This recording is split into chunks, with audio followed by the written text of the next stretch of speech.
Welcome to the empowering world of Ladies Who Leap podcast, where brave souls share their remarkable journeys of venturing beyond their comfort zones to craft lives filled with passion and purpose.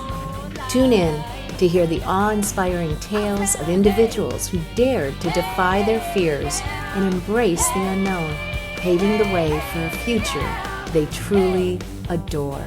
Welcome to the Ladies Who Leap podcast.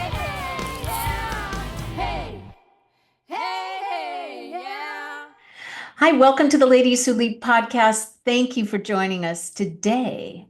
I have the pleasure of inviting and having you listen to Cheryl Fischer.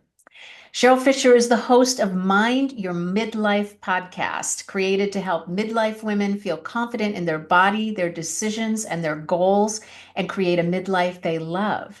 As a certified life and mindset coach, Cheryl works with clients one-on-one and in group masterclass sessions to shift the narrative that tells us that we are stuck or not enough to one that allows us to move forward towards self-belief and success. She is a speaker and trainer, presenting and moderating at industry events and providing corporate training classes around the world. She is a wife, a mom, and a grandma, and enjoys reading, golf, happy hours, I love that, and travel. Welcome, Cheryl. Thank you. You know, it felt so serious in there. I had to add something fun. Well, that was cute. And I'm thinking, and when I hear happy hours, I don't think of drinking. I think of food because I'm a foodie. So that's like the first thought that comes to mind. Okay, what food are they offering? That works too. Happy hour food is fun. Yeah. So I want to start with the beginning, right? So because most of the time our journey starts in childhood. And as you know, first of all, what you do is very near and dear to my heart because not only am I in midlife, but a lot of my changes and growth happen in midlife, and I love coaching women in midlife too. So we have some similarities. Yeah. But can you give us some insight on what or who was the main influence in your life and why, thinking back?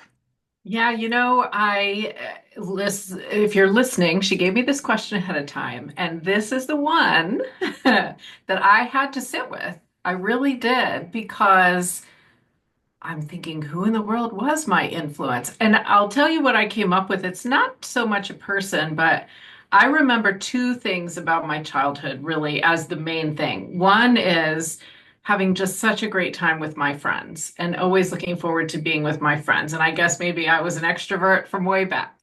But the other is school, and I was a very good student, but I got these opportunities in school to start leading things like being the president of this club or the editor of the yearbook or this or that. And it's almost like it gave me a taste of, I'm going to say being in charge, but that's too simple. Not being in charge, but being able to lead, being able to have a say in what happened. And I don't think I ever realized that until I sat down and thought about the answer to this question. So I'm kind of amazed by it. Well, I'm glad it was very thought-provoking. When I think of childhood, it's not all of it is school. In fact, for me, wasn't always that great. But my gosh, it's nice to hear that you had such an amazing experience with great friends, with being a leader, with being trusted in that role. That had to have had a positive mindset that carried with you for the rest of your life. For sure. And that's not to say there weren't things that were difficult. There were, of course, there were. I think my family kind of trained me a little bit to hide and not stand out, not on purpose, but that's kind of what the effect was. So I had to work through that a bit. But maybe that's why I remember these experiences because they were different in that way. Yeah, yeah. And I loved, well, and I'm going to skip a little far ahead, but I loved that you worked both in the corporate world as a manager in airline pricing and then a math and economics teacher. I mean, talk about, I guess in a way, pricing and math and Mhm. economics, they do go together. But I can only imagine what skills and mindset each career added to your life. Can you talk to that? Sure. There were a couple of reasons for making the change. And the first one was the pricing at an airline. I had studied actually math and economics in college and then international business in grad school. And so that's exactly where I wanted to be. I was happy and I got married and I was still happy. And then I started having kids and I have two kids. They're grown now. And I just couldn't look ahead and think I would never have any, even a summer at home with them. Just, never have any time with them. And if you're working year round and you're raising kids, more power to you because I was doing that and it is not easy. And I want you to have the job that's rewarding for you. And for me, I just started to think maybe there's some other way I could do this. And it took a while. It took a few years for me to think about it. And I realized that in my job, my favorite part of my job was training new people. It was my favorite thing to explain things, to walk through hard spreadsheets that were complicated and help people. And I just kind of went, huh. Because in college, I had studied math, but I had said, all I know is I'll never be a teacher. That's all I know. I'll never be a teacher, for really. And then it just got the wheels turning a little bit. And this was all over a few years, as I was saying. I thought, well, maybe I could teach. And then maybe that would be a better schedule for me at this time when my kids are in school. And I had to take a couple class. It was, oh gosh, it was crazy for a little while. I had to take a couple classes at night and on the weekend while I was still working with two little kids, blah, blah, blah. But I did it and I got a job and I loved it immediately. I loved teaching immediately. And I do not do that any longer, partly because in spite of the fact that I loved it, I also got burned out. It's hard. Teaching there's so many things coming at you that I loved being in the classroom with the kids, and there were a lot of other pieces that I had a hard time with after a while. But I did do that for 12 years. And so it was just kind of picking out my skills, analytical thinking and explaining, I guess, is how I would name that. Yeah. So a really good example of, and there's a lot of coaches that, especially, career coaches that tell you, okay, if you really don't like what you're doing, look at what it is in your current job that you do like. Yes. 100%. Because there's something. There's going to be something, and then that can lead to what is your next career or what is it that's your Mhm. passion and purpose. So teaching really made you feel good. And so that was Absolutely. what brought you to that. The burnout, Absolutely. I mean, I give a lot of credit to teachers. Yep. If we can just give a shout out to every teacher that's listening, Absolutely. you guys deserve a lot of credit. There's much more than just teaching children. I think we have also previous mindsets about being an entrepreneur that we literally learn as we go. And that's where the growth happens, right? That's where the Mhm. greatest growth happens is when you make the mistakes and you start and you stop. Can you talk to leaping out of your comfort zone, since that's what we talk about here, and how important that is for growth when you started becoming an entrepreneur? Yeah, I used to refer to myself years ago as an accidental entrepreneur. And I don't think that was giving myself enough credit now that I look back, but that's what I always called myself. What happened was about halfway through my 12 years of teaching, and this is so common for teachers as well, I thought, you know what? I don't know if I can do this for another 25 more years. And so let me do something on the side for a bit of extra income and just to see what might it turn into. And at the time, it was a direct selling business that I was focused on, and now obviously different things. But I had no clue what I was doing. I had no clue how to be an entrepreneur. I had zero interest in learning about mindset, ironically. I just thought all that was ridiculous and I just needed to work harder and I needed to understand the numbers and somehow it would happen. And what really turned it around, honestly, was one conversation I had with my husband in the kitchen. And I can remember the exact scene. This was 10 or 12 years ago, maybe. It was a long time ago. And he said to me, "Why are you doing this? Because all you're doing is complaining about it. If you don't like it, just don't do it." And I, like, my jaw hit the floor. I had no idea all I was doing was complaining about it. I just was talking to him, and he said, "All you're doing is complaining about it." And that conversation was what took me just down this windy path into, well, what's going on inside my head? And if I'm actually going to do something where I'm in charge, I guess I better learn how to actually be in charge and create a dream and a goal and all of it, because I had no idea what I was doing before. So, yeah, that was the change. And what a quick lesson, thanks to your husband, what a quick lesson on awareness of how you're acting and how other people are seeing it, because you had complete unknown that that's what you were doing. And Mhm. it's shows how unconscious our words, our thoughts, our decisions, our behaviors are, because we don't even realize it's happening. And you just mentioned earlier, I had no intention of thinking about mindset. Well, that just slapped you right in the face. Yes, it did. And now that's what I talk to people about all the time because it's so powerful. But, we don't learn that in school. We don't come across it unless, to your point, we've been around entrepreneurial people or something like that. And if you haven't been, how would you know? Or if you hadn't read any books, self-help books, and Hmm. really the whole concept of mindset is not that old. I mean, it's really what, the last 10, maybe 15 years.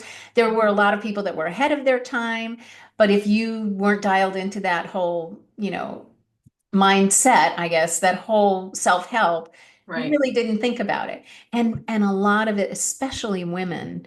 I mean, it's interesting that it was your husband as a male saying this to you, then just go for it. Like it was a matter of Yeah. fact. But women don't think that way. Yeah. We think about everybody else first, and then we think about what we want in life. Yeah. Yes, yes, yes. And And I I had know kids.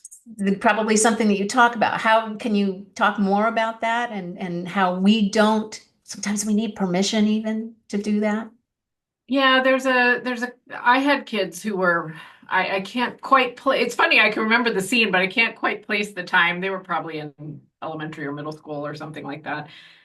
But yes, I don't know where this comes from. Maybe some just kind of how women are made up, some how we grow up in the examples we see. There's, a mix of everything.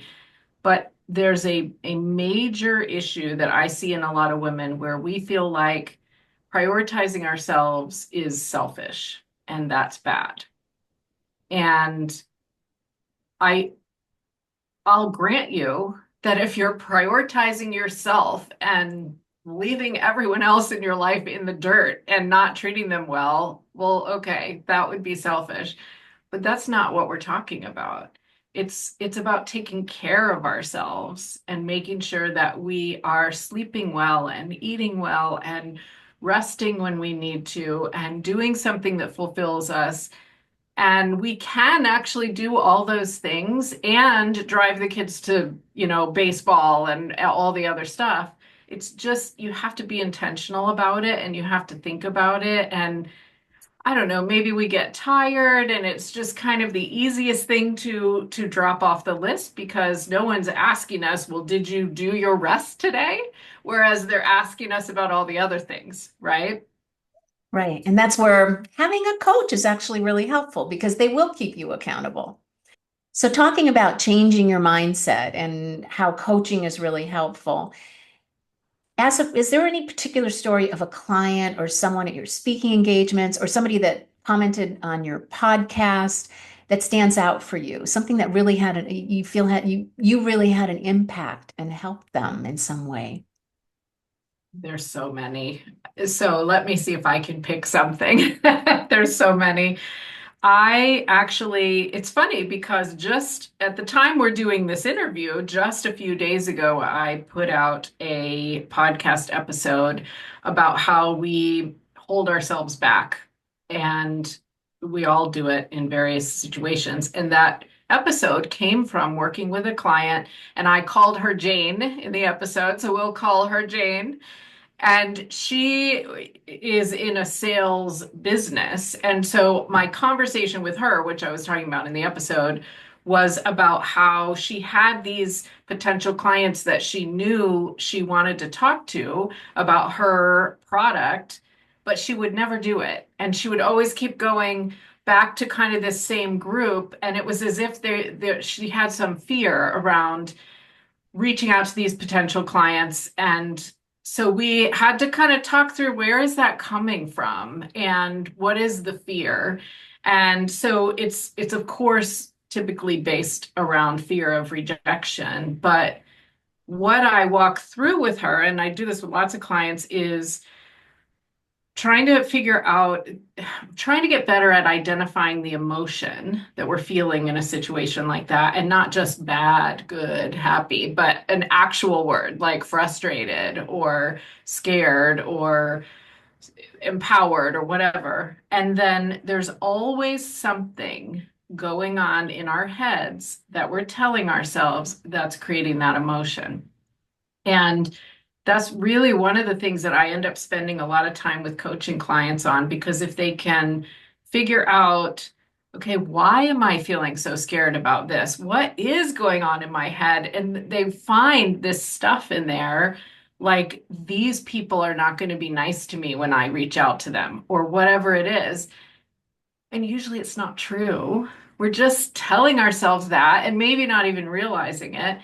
And that awareness is like a huge step forward, because we might still fall into the trap. I mean, I still fall into the trap of having junk in my head. You probably do too.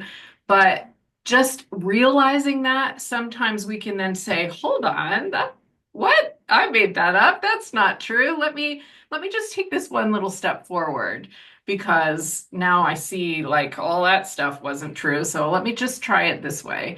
And it can be really empowering. So you've identified a limiting belief, right? It's something that Hmm. they feel is limiting themselves. How do you combat that? Is there techniques, or is there a way for them to turn it upside down and make it a positive affirmation or something, or positive mindset?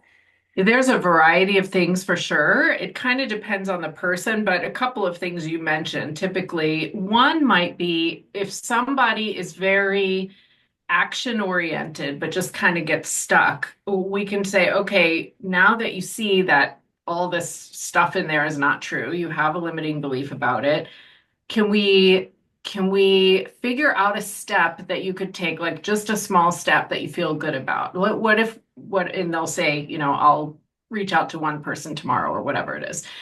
Okay, how do you feel about that? You know what? I could totally do that. And we just like pick out pieces that feel okay to start with, and sometimes the momentum hits. But there are other people who need maybe a little bit more emotional shift and aren't quite so just factual action oriented. And that's where affirmations and sometimes tapping come in very handy to create what I call my favorite type of affirmation to start with is what I call a but affirmation. So I was scared to do this, but I am now whatever, like the positive at the end after the but, because when you put a but in the middle of the sentence, and now whoever's listening is probably going to realize this, it negates everything that you said at the beginning. And so those don't feel scary though, because you're saying, yeah, I was nervous about this, but slight adjustment. And then that can become an affirmation that we can maybe feel good about. And the feelings are important, as you know. Yeah. And I have to admit, looking at yourself in the mirror and saying those positive things doesn't hurt. I just heard from someone Hmm. like doing a high five to yourself every day is also very helpful. She's Yep. another person that I had interviewed, and she is a happiness coach. So she said, yeah, giving yourself a high five every day. So I'm starting to do that too. I mean, those of us that are coaches, we go through training, we find tools to help, and are put in our toolkit to help our clients. But guess what? They help us too. Absolutely. So I have done my biggest growth by simply becoming a person who helps others grow emotionally. So it's really Absolutely. helpful. And you have the best friends because you can help each other. as you. Absolutely. And there's some saying out there that if you really want to know something really well, then you have to teach it. And that's kind of what we're doing. It's really sinking in for us because we're helping other people. Yeah. So let's go to your podcast because I walk every morning with my dog, as you can see here. And I've put you on my list because most of the topics are really relatable to me, being my age. It's called Mind Your Midlife. It's directed to that group of midlife women that not only just resonates with me, but needs help, the most help, I believe, in becoming their own true self because they've gone through life. I could go like floating, just floating through air, Yeah. just floating from this to that, to helping this, to doing that, to doing well at work and whatever. And I love how you are still the teacher providing great insight and information for this particular demographic. So your teaching has not stopped by any shape. Yeah. You're just doing it at a larger scale and for a different, it's not kids in school now, it's women and it's adults that need it. So let's Mhm. talk a little bit about your podcast. Where did it come from? What's your goal? How did it get birthed? It's funny. I'm noticing a pattern here. I sort of one day decided I had been thinking about being a speaker. And then I thought, I don't know if I want to travel all the time. I love speaking, but do I want that to be my main thing? I don't know. Back and forth. And one day I just went, wait a minute. I could speak on a podcast and I don't have to travel all the time. And then I just really started looking into it. I tend to make these decisions with a little bit of information, but I just like trust my instinct that if I have these excited feelings about it, I better just try. Let's just see. And that was almost 2 years ago. But after about a year and a half, I could tell I wasn't quite headed in the right direction. And so this winter, I revamped, and that's when it became Mind Your Midlife. And I focused in on midlife women. And I love the fact that you said floating, because we absolutely do that. And what happens in midlife is I think a lot of people who've been floating up to now kind of like maybe the right way to say it to follow the metaphor is we sink or we just get stuck. Like the floating kind of gets messed up and it feels weird. And it could be about our bodies. I mean, heaven knows there's a million things going on with our bodies, right? It could be about retirement coming up or, some type of job change. It could be about a relationship change. It's just it could be about parents or kids, so many things. And so I wanted to come at midlife from the perspective that it doesn't have to be about adding 10 new habits to every morning and 27 new habits to every night and doing, something at lunch, because that feels overwhelming to me. But more about let's figure out how we got here and some maybe simple changes we can do and what's going on in our heads. And even with body related stuff, it's still about what's going on in our heads, how we're prioritizing ourselves, how we're treating ourselves. And so I try to kind of get into that piece of it as well.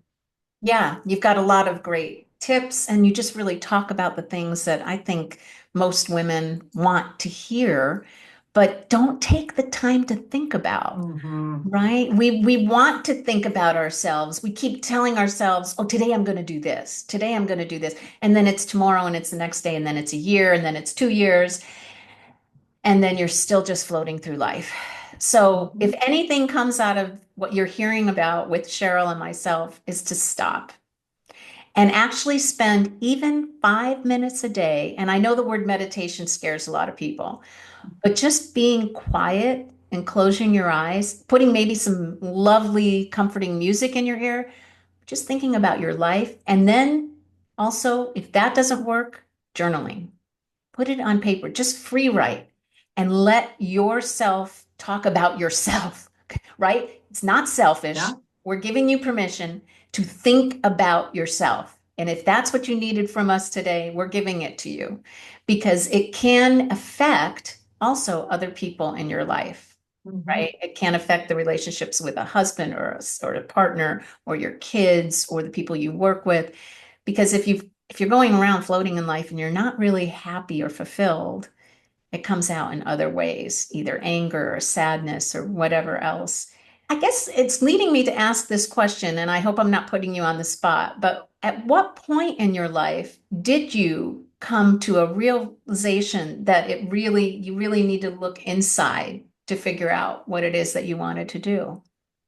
I think I was like circling around that idea each time I made a career change because I did have some concept that I should pick the pieces I like, as we talked about, or focus on what I wanted in some way. But I think I probably am like so many other people in that I maybe had then more time to think about it as my kids were getting older and driving themselves places as opposed to me driving them, and just opening up the schedule a little bit so that I didn't feel like I was running all the time constantly. And I do think there's a period there where we may have some really psychological challenges going on with our kids and all of that stuff, but there also is just a little bit of opening up of the schedule where you maybe don't feel guilty for going and doing a fun thing for yourself or whatever. And